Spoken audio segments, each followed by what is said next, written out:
Mister Thanku, നിങ്ങൾ ഈയിടെ വല്ലാതെ ക്ഷീണിച്ചിരിക്കുന്നല്ലോ. ചാപ്പാട് മുഴുവൻ ഇവനായിരിക്കും കേട്ടുന്നത്. അതല്ല, മനപ്രയാസം കൊണ്ടാ. ഒരു ഡോക്ടർ മകനെ ഡോക്ടറാക്കുന്നു, വക്കീൽ അവന്റെ മകനെ വക്കീലാക്കുന്നു. എനിക്ക് എന്റെ മകനെ ഒരു ടോപ്പ് കളനാക്കണം. അത് നടക്കുവോ നടക്കില്ലേന്നുള്ള അങ്കലാപ്പിൽ വന്നതാ ഈ ക്ഷീണം. മത്തം കുത്തിയാ കുമ്പളം മുളക്കില്ല എന്ന് കേട്ടിട്ടില്ലേ? സ്വാഭാവികമായിട്ടും പി സി ജോർജിന്റെ അറസ്റ്റിലൂടെ ഇവിടെ മതസൗഹാർദ്ദം ഉണ്ടാകുകയാണ് ചെയ്യുന്നത്. അപ്പോൾ അവർക്കത് ലൈവായിട്ട് നിർത്തണം. അതെ, ഞാനാണ്. ഇപ്പോൾ ഇവിടെ മനസ്സിലാക്കേണ്ട എല്ലാ കാലത്തും ഈരാറ്റുപേട്ടയെ ഏറെ സ്നേഹിച്ചൊരു മനുഷ്യനാണ്. എൻ്റെ ഒരു സ്നേഹം ഇഷ്ടം പോലെ ഉണ്ട്. ഇപ്പോൾ ഈ നോട്ടീസ് തന്ന ഈരാറ്റുപേട്ട CI, അത് Erattupetta CI office P C George ഉണ്ടാക്കിയതാണ്. എന്നതേ ഇങ്ങോട്ടിരിക്കാം. പി സി ജോർജ് ഹാജരാകേണ്ട ഈരാറ്റുപേട്ട മജിസ്ട്രേറ്റ് കോടതി പി സി ജോർജ് ഉണ്ടാക്കിയതാണ്.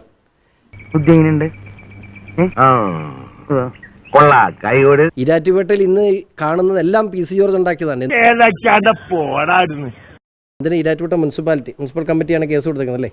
അപ്പോൾ ഈരാറ്റുപേട്ട മുനിസിപ്പാലിറ്റി ലീഗിൻ്റെ എതിർപ്പിനെ അവഗണിച്ച് പി സി ജോർജ് UDFിലുള്ള സമയത്ത് ലീഗിൻ്റെ എതിർപ്പിനെ അവഗണിച്ച് പി സി ജോർജ് ഉണ്ടാക്കിയതാണ്. അപ്പം അദ്ദേഹം ഒത്തിരി സ്നേഹിച്ച ഒരു സമൂഹം വഴിതെറ്റി പോകുന്നൊരു സാഹചര്യം ഉണ്ടായപ്പോൾ തീവ്രവാദ സ്വഭാവമുള്ള സാന്നിധ്യമുള്ള സംഘടനകൾ ഈരാറ്റുപേട്ടയിലുണ്ട് എന്ന് ഈരാറ്റുപേട്ടയെ സ്നേഹിക്കുന്ന ഈ നാടിന് 10-33 വർഷം ഈ നാട്ടിൽ ജനപ്രതിയായിരുന്ന ഒരു വ്യക്തിക്ക് ഈ നാടിന് ആപത്തുണ്ടാകുമ്പോൾ ചൂണ്ടിക്കാണിക്കാൻ സ്വാതന്ത്ര്യമില്ല എങ്കിൽ ആ സ്വാതന്ത്ര്യം നമുക്ക് നേടിയെടുത്തേ പറ്റുള്ളൂ. സംശയമൊന്നുമില്ലല്ലോ അല്ലേ? അത് അദ്ദേഹം സംസാരിച്ചതിൻ്റെ ഭാഷയുടെ അറ്റത്തും മൂലയിലും വന്നിട്ടുള്ള സ്വാഭാവികം. നിങ്ങൾക്ക് എല്ലാവർക്കും അറിയാം പി സി ജോർജിൻ്റെ സംസാര ശൈലി. അത് എല്ലാവർക്കും അറിയാവുന്നൊരു കാര്യമുണ്ട്. അദ്ദേഹം സംസാരിക്കുന്ന പല കയ്യിൽ ഞാനൊരു കഴിഞ്ഞിട്ടെ, ഹമാസിൻ്റെ നേതാവിനെ കേരളത്തിൽ കൂടെ പ്രസംഗിച്ചവർക്കെതിരെ കേസില്ല. ഹമാസിൻ്റെ നേതാവിനെ ആനപ്പുള്ളത്ത് എഴുന്നള്ളിച്ചവർക്കെതിരെ കേസില്ല. എന്താണ് പി സി എന്താണ് ഭരണകൂടം ഇതുകൊണ്ട് ഉദ്ദേശിക്കുന്നത്? ഇതുകൊണ്ട് എന്താണ് വ്യത്യാസം വരാൻ പോകുന്നത്? ചുരുങ്ങിയ ദിവസം കൊണ്ട് നീ അത് തെളിയിച്ചു. അല്ല, അദ്ദേഹത്തിൻ്റെ സംസാരങ്ങളും പ്രവർത്തികളും ഏറെക്കുറെ കേരള ജനതയ്ക്കുള്ള നല്ല ബോധ്യമുണ്ട്. പക്ഷെ അദ്ദേഹം പറഞ്ഞതിൻ്റെ കണ്ടന്റ് എന്താണ്? ഇവിടെയുള്ള തീവ്രവാദ സംഘടനകൾക്കെതിരെ അദ്ദേഹത്തിൻ്റെ പോരാട്ടം ഇന്നും തുടങ്ങിയതല്ല. Hello good morning sir. എന്താണ് ചക്കടപ്പെണ്ണേ വിശേഷം? ഇവിടെ വെറുതെ ഇരിക്കുന്നു, അതല്ലാതെ എന്താണ്? അദ്ദേഹത്തിന്റെ പരാജയം പോലും കഴിഞ്ഞ ദിവസം പറഞ്ഞതെന്താ? പാലക്കാട് ഇത് സംഭവിച്ചു, ഇതിനു മുമ്പ് ഇത് സംഭവിച്ചു പൂഞ്ഞാറിലാണ്, ഇനി സംഭവിക്കാൻ പോകുന്ന തൊടുപുഴയിലാണ്. ജോത്സ്യനാണോ? അപ്പോൾ വർഗീയ ധ്രുവീകരണം നടത്തി ജനാധിപത്യത്തെ അട്ടിമറിക്കുന്ന രാഷ്ട്രീയ സ്വഭാവമുള്ള ഇത്തരത്തിൽ ജനാധിപത്യത്തെ അട്ടിമറിക്കുന്ന ഇത്തരം തീവ്രവാദ സംഘടനകൾക്കെതിരെ രാജ്യവിരുദ്ധ ശക്തികൾക്കെതിരെയുള്ള പോരാട്ടം പി സി ജോർജ് തുടരുക തന്നെ ചെയ്യും. Hello good morning sir. എന്താണ് ചക്കടപ്പെണ്ണേ വിശേഷം? കള്ളൻ, ഫ്രോഡ്. അതിനകത്ത് അദ്ദേഹം ഉപേക്ഷിച്ച ഭാഷ തെറ്റായി പോയെങ്കിൽ തീർച്ചയായിട്ടും അതിന് അദ്ദേഹം ക്ഷമാപണം നടത്തിയിട്ടുണ്ട്. പിന്നെ നിയമത്തെ നിയമപരമായി നേരിടും. എടാ, ഇതൊക്കെ വലിയ പ്രശ്നമാടാ. എല്ലാം അകത്ത് പോകും.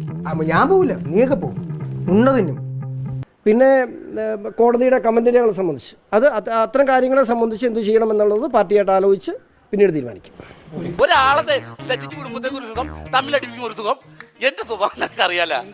പി സി ജോർജ് നാട് വിട്ടോടാൻ പറ്റി കഴിയുന്ന ഒരാളാണോ?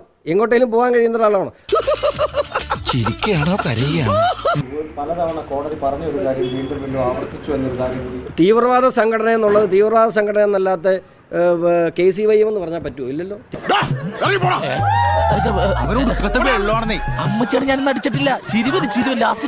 തീവ്രവാദ സംഘടനയെ കുറിച്ച് ഒരേ പ്രാവശ്യം അല്ല, ഇനി 5 പ്രാവശ്യം പറയേണ്ടി വരും. ഈ രാജ്യത്തെ സ്നേഹിക്കുന്ന വ്യക്തികളെ സംബന്ധിച്ച് പി സി ജോർജ് എന്നല്ല, അത് ഈ രാജ്യത്തെ സംബന്ധിക്കുന്ന ഏതൊരു രാഷ്ട്രീയ പാർട്ടിയുടെയും പൊതുപ്രവർത്തന കടമയാണ്. എൻ്റെ നാട്ടിൽ എന്തൊക്കെ പ്രശ്നങ്ങളുണ്ട് അദ്ദേഹം കൂടുതൽ പറഞ്ഞ് ഇവിടുത്തെ കാര്യം എന്താണ്? അദ്ദേഹം 33 വർഷം ഈ നാടിനെ പ്രതികരിച്ചതാണ്. മതസൗഹാർദ്ദത്തിൻ്റെ കേന്ദ്രമായിരുന്നു ഈ നാട്. ഇന്ന് ആ നാട് അവിടെ എത്തി നിൽക്കുന്നു എന്ന് പൊതുസമൂഹം ചർച്ച ചെയ്യേണ്ടതാണ്. അത് കാരണം എല്ലാ മുസ്ലിം ഉദ്ദേശിക്കും. കാരണം എന്നെ ചോറ് വോട്ടും ചെയ്തിട്ട് മുസ്ലിംസ് മാത്രമാണോ സാറിന് വോട്ട് ചെയ്യാതിരുന്നത്? ഈ രാജ്യത്തോടെ മുസ്ലിങ്ങളും ഉള്ളൂ, അതാ പ്രശ്നം. മുസ്ലിംസ് അല്ലാത്ത ഒരു വിഭാഗം ആൾക്കാരും ഇല്ല. ആകെപ്പാടെ 40,000 പോപ്പുലേഷൻ ഉള്ളതില് 97% മുസ്ലിമാണ്. അവിടുന്ന് സാറിന് എത്ര വോട്ട് കിട്ടിയിട്ടുണ്ട്? ഒരു വോട്ട് പോലും കിട്ടി?